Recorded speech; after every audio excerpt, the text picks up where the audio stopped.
한 주간 동안 잘 지내셨습니까? 오늘 복음 말씀을 방금 들었습니다.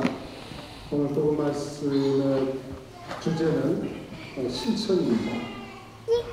우리가 신앙생활을 하는 데 있어서는 물론이지만 다른 일상생활에 있어서도 생각이나 계획에 머물러 있기만 하는 것이 아니고 성실하게 그리고 용감하게 실천적인 삶을 살고 있는지 우리 자신을 되돌아보게 하는 내용입니다.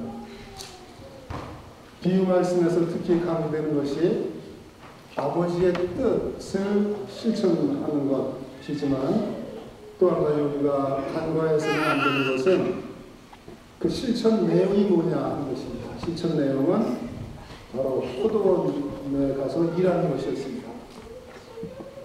다시 말해서 우리에게 있어서 직업, 생업에 종사한다는 점에 주목을 하면서 오늘 복음 말씀을 묵상해 보고자 합니다. 오늘 복음에서 우리가 들었듯이 두 아들을 둔 어떤 아버지가 아들들에게 포도원에 가서 일을 하도록 시킵니다. 그런데 첫 아들은 처음에는 싫다고 하면서 아버지의 말을 거역했지만 나중에는 뉘우치고 포도원에 일하러 갔습니다. 그런데 둘째 아들은 처음에는 간다고는 대답했지만 실제로는 가지 않았다는 것입니다. 이 비유 말씀은 예수님께서 실천하지 않는 백성의 원로들과 수석 사제들에게 하시는 말씀입니다. 그리고 그들에게 묻습니다. 자, 이 둘 가운데 누가 아버지의 뜻을 실천하였느냐? 삼척동자도 알 수 있는 답입니다. 물음이었습니다. 그들은 즉시 답을 합니다. 첫째 아들입니다. 예수님은 백성의 지도자라고 하면서 말만 앞세우고 자기들은 손가락 하나 까딱하지 않는 이들을 보시고 이들을 겨냥해서 이런 비유 말씀을 하시는 것입니다. 그러시면서 이들이 당시에 사람 취급도 받지 못했던 세리와 창녀들보다 못한 사람들이라고 후대게 비판을 받습니다. 세리와 창녀들이 너희보다 먼저 하나님 나라에 들어가고 있다.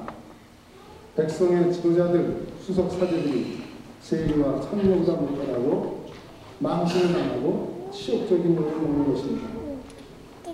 당시의 수석 사제들과 백성의 원로들이 그랬습니다.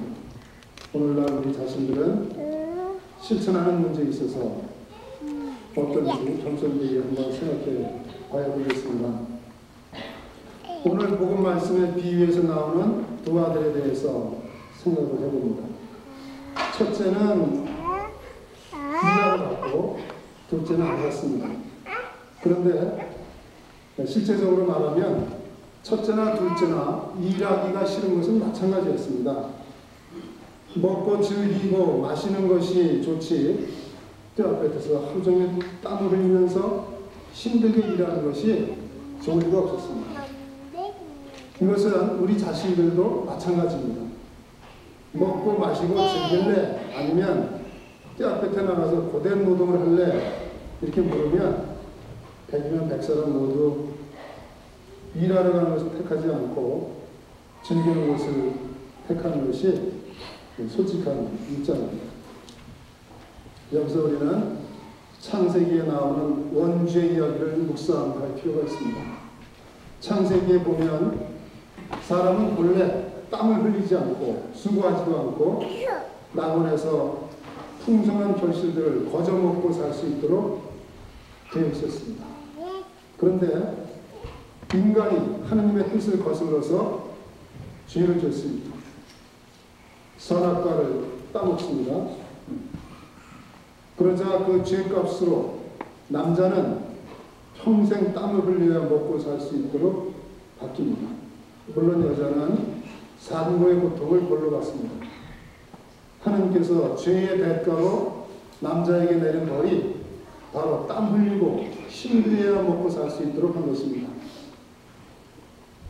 이 이야기를 쓴 창세기의 저자는 평생 고된 노동을 하고 수고해야 먹고 살 수 있다는 사실이 인생에 있어서 얼마나 큰 짐이 되는지를 알았던 사람이고 실제로 그 자신이 엄청난 노력에 시달렸던 사람으로 보입니다. 그래서 창세기 저자는 사람이 땀을 흘리고 힘을 들여서 일을 해야 먹고 살 수 있다는 것을 숙명적으로 받아들인 것으로 나타납니다.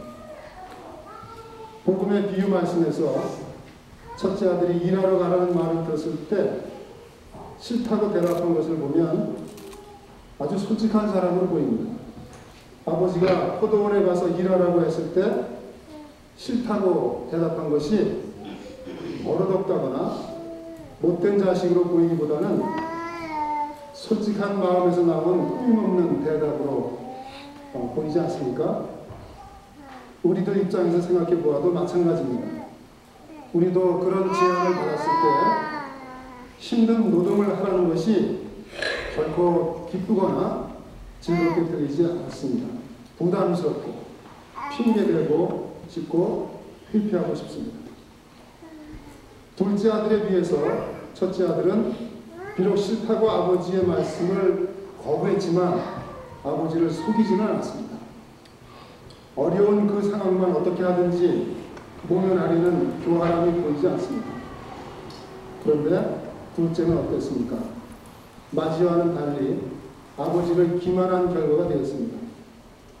솔직히 자신도 일하러 가는 것이 마음에 내키지는 않았을 것입니다. 결국에는 일하러 가지도 않을 것을 아버지를 속인 결과가 되었습니다. 우리도 그렇습니다. 싫은 것은 솔직히 싫은 것입니다.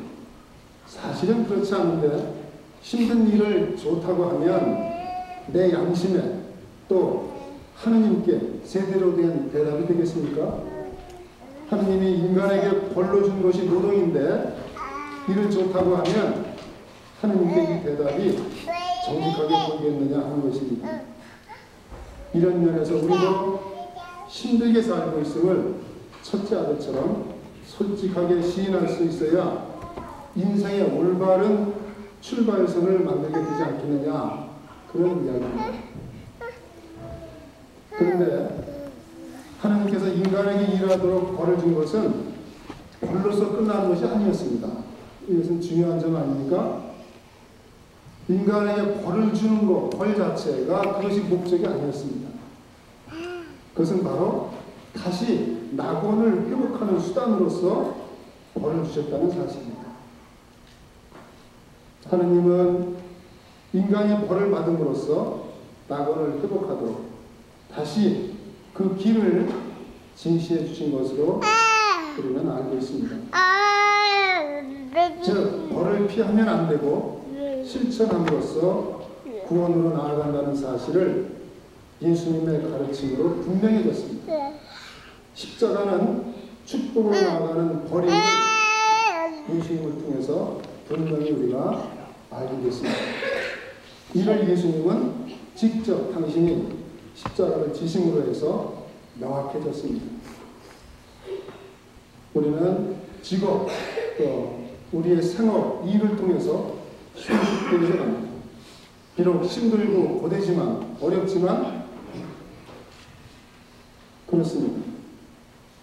직업을 갖는 것 참으로 힘듭니다. 보이지 않는 치열한 경쟁, 때로는 좌절감, 또 열등감, 우울해 하는 때도 있습니다. 한없이 작아 보이는 나 자신을 보면서 비참함도 맛봅니다. 하나님은 바로 이런 사정들을 통해서 우리가 성숙하도록 하는 거 아니겠습니까? 여자에게는 아이를 낳는 산고를 벌러 주셨는데 아이를 낳는데 왜 산고를 겪지 않으면 안 되게 되었는지 아이를 낳아보면 알 수 있을 것 같습니다. 자녀님들 그러시죠? 낳아봐야 부모님 마음을 알게 되고 비로소 어른이 된다고 합니다. 물론 아이를 안 낳는 분들도 많이 있습니다만 그분들은 또 다른 방법으로 또 성숙되어져 나가겠죠. 남자가 일을 하는 것이나 부모가 되는 일이나 모두 의무가 없습니다. 그러나 이들 일상들이야말로 누구나 해야 하는 평범한 일들이지만 바로 이 길이야말로 하나님께서 우리에게 구원으로 나아가는 길로서 마련해 주셨다는 것을 다시 생각해 볼 수 있습니다. 복음에서의 첫째 아들은 바로 일상에서 우리가 만나는 우리 자신들 아닙니까? 참으로 힘겨운 인생, 거부하고 싶을 때가 있지만 가야만 하는 길임을 생각하고 또 다시 힘을 내서 걸어가는 바로 우리 자신들의 이야기입니다. 인생의 고된 짐을 내려놓고 싶을 때가 한두 번이 아니지만 첫째 아들처럼 마음을 게을려서 묵묵히 다시 그 길을 가는 우리들임을 생각하고 또 용기를 내는, 그래서 생각과 계획에 머물러 있지 않고 신앙생활이나 일상생활에서 실천을 하는 한 주간이 되도록 기도해야 되겠습니다.